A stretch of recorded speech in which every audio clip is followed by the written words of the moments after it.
3 weeks to protect the NHS. Stay home to flatten the curve. Just hold on until summer, then it's over. Well, now it's forever. Everything that we endured, everything that we complied with in order to get back to normal has now apparently gone out of the window because the experts say we're never getting back to normal. They're now suggesting COVID restrictions will never be lifted. UK government medical officer says masks should be worn for years. Biden's 100-day mask challenge is now wear masks for the rest of the year. And the UK government promised no vaccine passports. Now they're about to implement them. Some restrictions should last until all adults have been vaccinated, senior health official says. First it was back to normal when the elderly and vulnerable are vaccinated. Then it was when the over 50s were vaccinated. Now apparently it's only when everyone is vaccinated. They move the goalposts every single day. Newsflash, all adults are never going to be vaccinated. Bloomberg, when will life return to normal? In 7 years at today's vaccine rates. 7 years, that's 2028. But now they're telling us that even after the majority of the world's population is vaccinated, the restrictions will still remain in place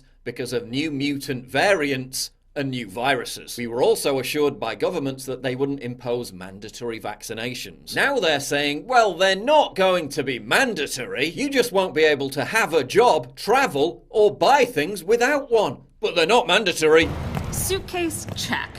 ID, check. Boarding pass, check.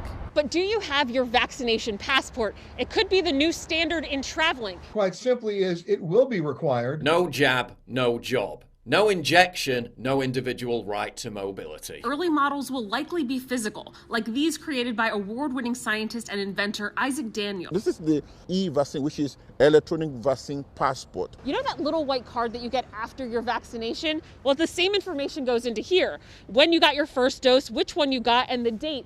You can have that information right here in this book, or you can access it electronically. When you go to the airport and just like your passport, and they just swipe it, all your information already there. Greenberg says vaccine verification for travel could be mandatory on cruise lines and some airlines as soon as July. First it's international travel, then it's public transport, then it's to get into a sports stadium or a cinema, then it's to get into a grocery store. Where does it end? We don't even have to imagine where this might lead. We need only look at China. Just as it pioneered lockdown, it is now blazing ahead with digital identification.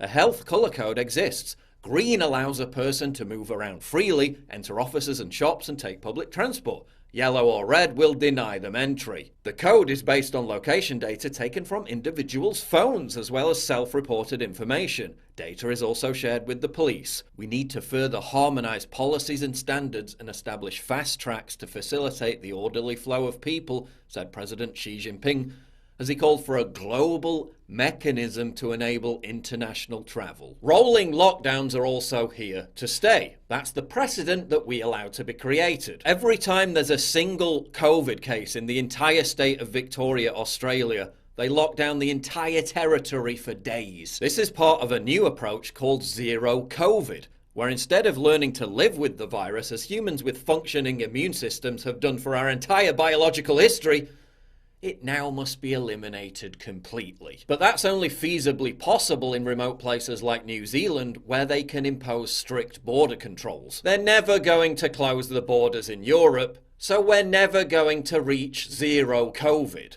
And that's the point. By setting the standard of zero COVID, that enshrines the necessity of rolling lockdowns. Whenever the state decides to impose them, on a whim, at the drop of a hat. The codifying and normalisation of lockdown powers will now be abused by governments, particularly in authoritarian countries like China, as an excuse to crack down on unrest and silence dissent for years and decades into the future. This will also entrench a tattletale society where people are rewarded with social credit score points for snitching on their neighbours. We'd be naive to think that this isn't going to happen here.